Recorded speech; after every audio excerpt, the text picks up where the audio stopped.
Assalamualaikum warahmatullahi wabarakatuh. Salam sejahtera bagi kita semua.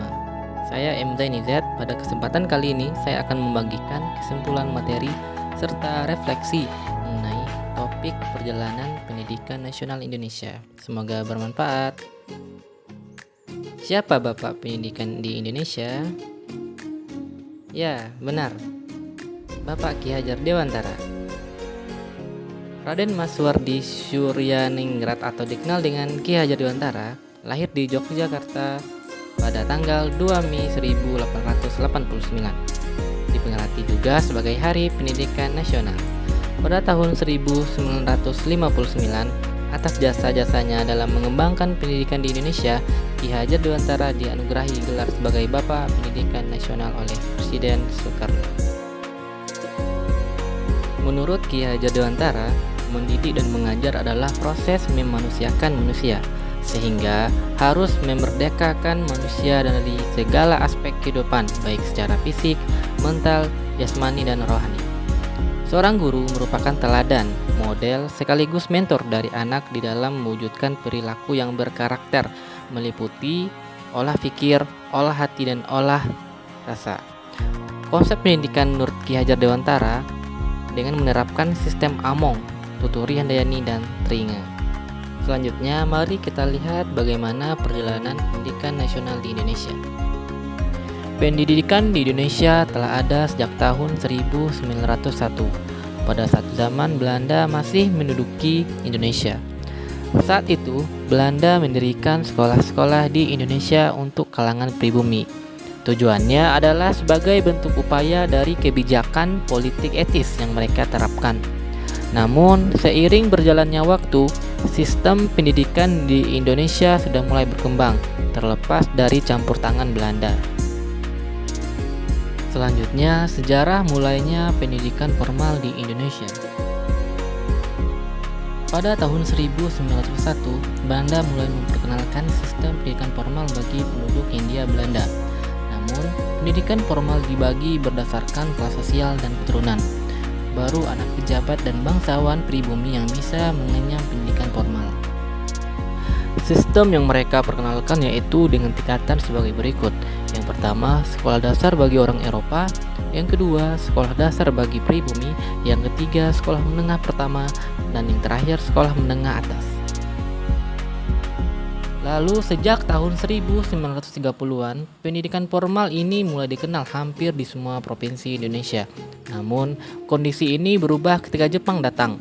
Di masa pendudukan Jepang pada tahun 1942 sampai 1945, sistem ini digantikan. Pertama, bahasa Indonesia dijadikan bahasa resmi pengantar pendidikan penggantikan bahasa Belanda. Yang kedua, sistem pendidikan diintegrasikan. Pendidikan berdasarkan kelas sosial yang sebelumnya berlaku di era Hindia Belanda dihapuskan. Yang ketiga, masa belajar diubah. Setelah sekolah dasar 6 tahun, ada sekolah menengah pertama 3 tahun dan sekolah menengah 3 tahun. Namun, pendidikan di masa Jepang jauh lebih buruk dibandingkan di masa kolonial Hindia Belanda. Banyak tenaga pendidik dan pelajar dialihkan untuk membantu keperluan perang Jepang pada saat itu. Selanjutnya, perkembangan pendidikan di Indonesia. Setelah kemerdekaan Indonesia pada tahun 1947, dibentuk Panitia Penyelidik Pengajaran Republik Indonesia yang beranggotakan 52 orang. Panitia ini bertugas untuk meninjau masalah pendidik dan pengajaran kanak-kanak dan tingkat taman kanak-kanak hingga perguruan tinggi. Selain itu, hal lain yang juga menjadi perhatian panitia ini adalah terkait rencana pelajaran, organisasi pemeliharaan isi pendidik dan pelajaran. Setelah beberapa bulan bekerja, panitia ini mengusulkan beberapa pokok saran kepada pemerintah, yaitu yang pertama, pedoman pendidikan dan pengajaran harus diubah secara mendasar. 2. Khusus mengenai pengajaran diharapkan agar bisa mendapat tempat yang teratur dan seksama. 3. Mengenai pengajaran tinggi disarankan agar diadakan seluas-luasnya. Yang keempat, disarankan agar diusahakan pengiriman pelajar-pelajar ke luar negeri. Dan yang kelima yaitu kewajiban bersekolah. Panitia menyarankan agar wajib sekolah dilaksanakan secara bertahap, sesingkat-singkatnya yaitu 10 tahun. Selanjutnya, perkembangan kurikulum di Indonesia. Kurikulum telah diterapkan di Indonesia oleh pemerintah Hindia Belanda dan Jepang sebelum kemerdekaan Indonesia. Namun, setelah Indonesia merdeka, kurikulum di Indonesia telah berubah beberapa kali di masa Orde Lama, Orde Baru, dan Reformasi. Masa Orde Lama. Pada masa Orde Lama, kurikulum di Indonesia mengalami 3 kali perubahan. Periode pertama, penempatan kurikulum ditetapkan tahun 1947, berlaku hingga tahun 1949. Yang selanjutnya, periode kedua yaitu diterapkan pada tahun 1952 hingga 1960. Periode ketiga, kurikulum ditetapkan pada tahun 1960 hingga 1964. Pada masa Orde Lama, kurikulum bertujuan untuk menetapkan karakter kebangsaan yang disertai dengan tujuan politik penguatan ideologi kekuasaan Soekarno pada saat itu.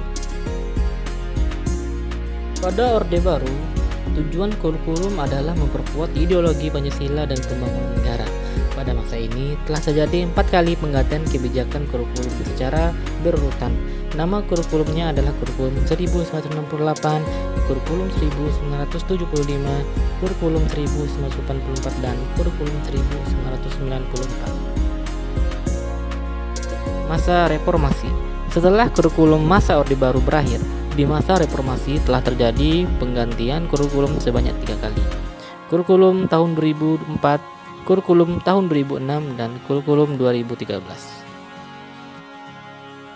Refleksi pengetahuan dan pengalaman yang saya dapatkan secara mendalam mengenai perjalanan pendidikan nasional yaitu menjadikan seorang guru yang mampu memerdekakan setiap peserta didiknya, memposisikan guru sebagai pendidik dan pengajar sebagai tauladan dan role model bagi muridnya. Pendidikan adalah proses pembelajaran ilmu, baik pengalaman maupun pengetahuan dan keterampilan serta pembentukan karakter dari hasil pendidikan tersebut.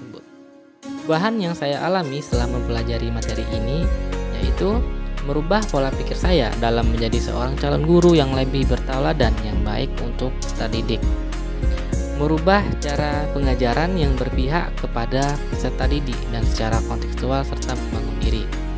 Selanjutnya, pendidikan selalu berubah seiring perubahannya zaman. Yang artinya sebagai calon guru, saya harus mampu menyesuaikan diri dengan perubahan dan pengetahuan terbaru. Terima kasih telah menonton. Semoga video yang saya tampilkan bermanfaat untuk kita semua. Saya akhiri. Assalamualaikum warahmatullahi wabarakatuh. Salam PPG.